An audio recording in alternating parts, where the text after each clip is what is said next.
So, Principal Miller, you'll get rid of all these boring subjects and fire the teachers I don't like, okay? Yes, Claire. Anything for you. Wonderful. Also, I have one more request, I said while blinking at him. He looked totally mesmerized, so I knew it was working. What is it, dear? I want this office. Can you, use my locker or something? And I'll just bring my stuff in here and make it nice and cozy. Anything for you, Claire. I was excited, but this was nothing new to me. I just left middle school and I ran that place. I plan to control my new high school too. See, whenever I looked into anyone's eyes, they do whatever I asked. Some people have told me that my eyes change into their favorite color when I look at them, but when I look in the mirror, I see a mixture of magenta and purple, depending on my mood. Very rare, right? I know. Before I go on, subscribe to this channel. After you do that, I'm going to blink and you must make a wish, then hit the like button. Did you make a wish? Great! Now hit the notification bell to make sure it comes true. I called my dad after I finished talking to Principal Miller. Daddy, can you bring my cute furniture and stuff? We have to redecorate the principal's office. Well, it's my office now, and you might need extra people to help carry his stuff away. What? Yes, he agreed to use my locker. You want to know what subjects I got canceled? Well, PE, obviously, but chemistry, geography, and shop too. I don't want to injure my beautiful, delicate hands. Okay, Daddy, see you soon. You probably think my life is pretty easy, and guess what? You're right. I realized that my eyes were magic when I was very young. When I was born, I had 4 other siblings, but I instantly became the favorite. My parents gave me all the attention, and I was too young to know why. Then, when I started going to school, I was every teacher's favorite student. My classmates adored me, and it was very easy to make friends. I didn't think much of it until I was about 9 years old. My best friend Monique was in my room one weekend, and we were playing video games. I think we should have a sleepover right here, but my parents will never agree, she said. Your parents don't give you everything you ask for? No, but I think if you ask them, they'll listen. Why do you think your parents will listen to me instead of you? Everyone listens to you, don't you realize? All you have to do is blink your pretty eyes at them, and they do whatever you say. I wish I could do that. I laughed because I thought she was kidding, but I also did what she asked, and it worked. We invited 3 more of our friends and had the most awesome sleepover ever.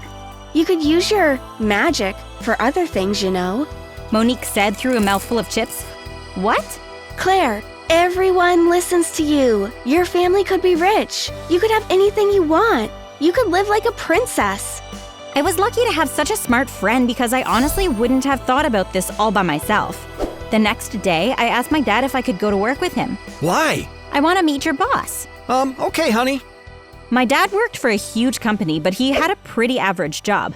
I was going to see if Monique's advice would really work. We went to the building and went straight to the boss's office. Mr. Lucas, this is my daughter Claire. My dad said. He didn't look up and mumbled to himself. Why would I want to meet this silly little girl? We have work to do here. Then he looked up and I stared into his eyes. Wow, hello, perfect princess. What can I do for you today? Can my daddy be the boss too? But I'm already the CEO. You mean like another CEO? Yes, exactly, except he would make more money than you. I winked and smiled. Sure, princess. Consider it done. He smiled. My dad looked confused the whole time. He took me to school, and when we were all back home that night, I heard him telling my mom what happened. Yes, honey, you're married to a CEO now. I don't know how this girl does it. Wow, that's awesome. Apparently, my dad really had been promoted, and he was now making a whole lot of money. In a few years, my dad completely took over the company. We moved to a huge house, and of course, I got the biggest room. I completely controlled my family, my school, and anywhere else I felt like controlling.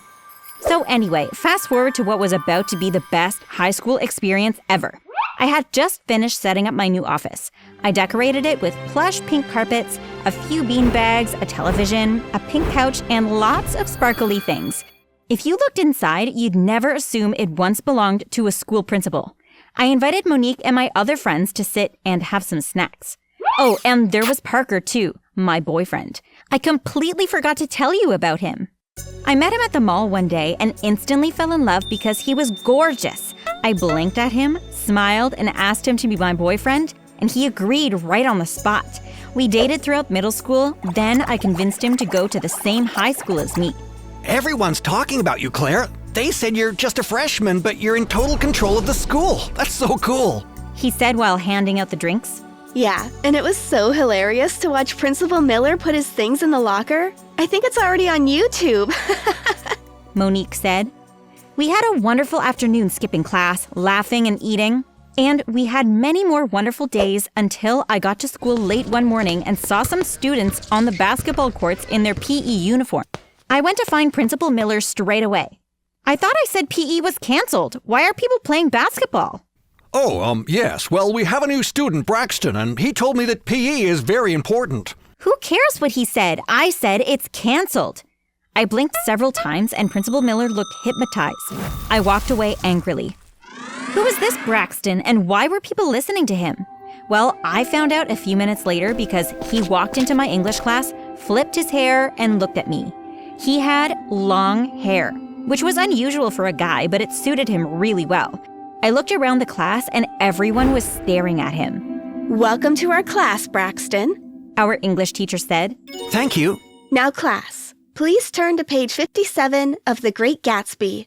Miss Arthur? Yes, Braxton? I don't really like this book. Can we read Harry Potter instead? He said, and he flipped his hair. Miss Arthur looked hypnotized and said, Sure, dear. Anything for you. Oh my God, I thought. What I can do with my eyes, he can do with his hair. Ugh, my life is about to suck. At least I still had my office, and at least I still had a bit of control. I didn't really know what to do about the PE situation, though. I really hate sports, and I wasn't about to start doing it because I figured I'd just stare at the coach before class, and he'd let me go do something else more useful with my time. So Braxton didn't really start to annoy me until he showed up during one of our afternoon class skipping snack sessions in my office. All my friends looked happy to see him. What's he doing here? Well, he is new here, and we're nice people, so we invited him over. Yes, plus he's super cool. And look at his hair. They all stared at him like they were in love. I was really annoyed. I wasn't used to competition, and it seemed like they were more obsessed with him than they were with me.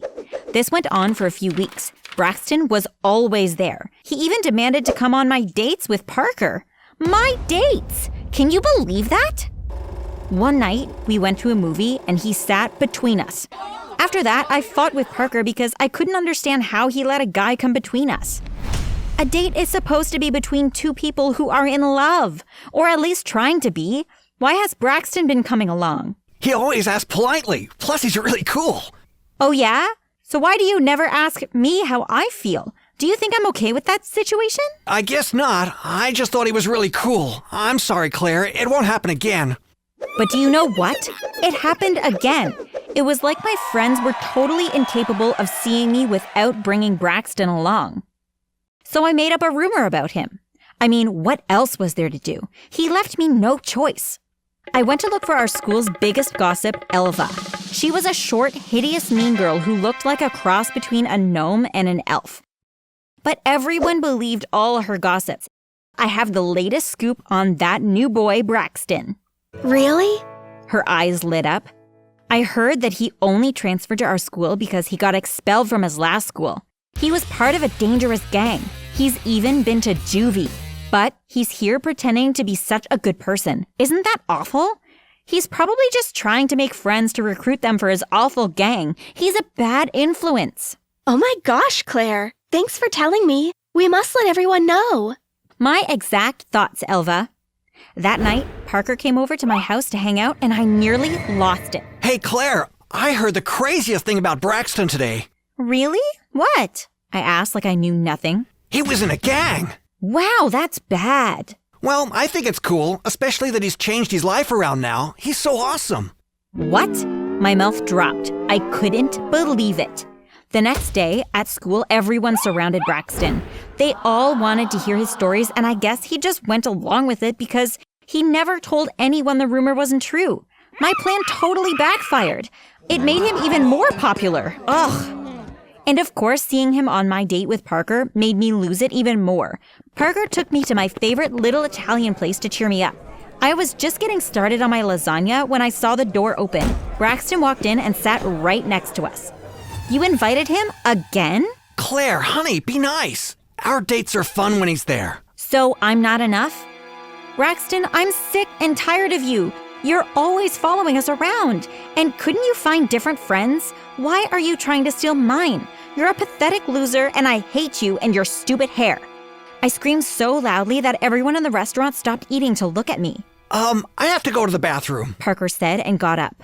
Hey, I'm sorry, Claire. I need to talk to you. Let's go outside for a while. Braxton said. I was surprised he wasn't angry at all. We walked outside, then he took my hand. The reason I've been following you is because all I think about is you. The first time I saw you, I think I fell in love with you instantly, and every second I spend away from you, I feel horrible. What? I know this is probably a lot to take in right now. Anyway, I'm sure you've already noticed, but there's this thing I do with my hair and people just do whatever I ask. I notice that you can do the same with your beautiful eyes. Well, that's how I've been getting Parker to let me come on your dates. I used to trick myself and say that he was the third wheel. You did all of that stuff for me? But what about PE? Well, I just like sports. I looked into Braxton's eyes and realized that I couldn't resist him either. I had just been suppressing my feelings all along. We were still holding hands when he leaned in for a kiss, and it felt so magical. Until Parker opened the door and was staring right at us. Claire, how could you? We both looked at him. I blinked and Braxton flipped his hair. Don't be upset, Braxton and I are a couple now, and I'm breaking up with you, but we can still be friends. Yes, don't be upset, mad, or sad. It's better this way. Now, go home and do something fun. Parker stared at us blankly for a while, then smiled. Okay, I won't be upset or mad or sad. You two take care. Bye-bye. He said, and that was that. Braxton and I have been together for a while now, but surprisingly, our powers don't work on each other. That's how we know it's true love. And the best part is that we can control everyone else around us. We're like the world's greatest power couple now. Isn't that awesome?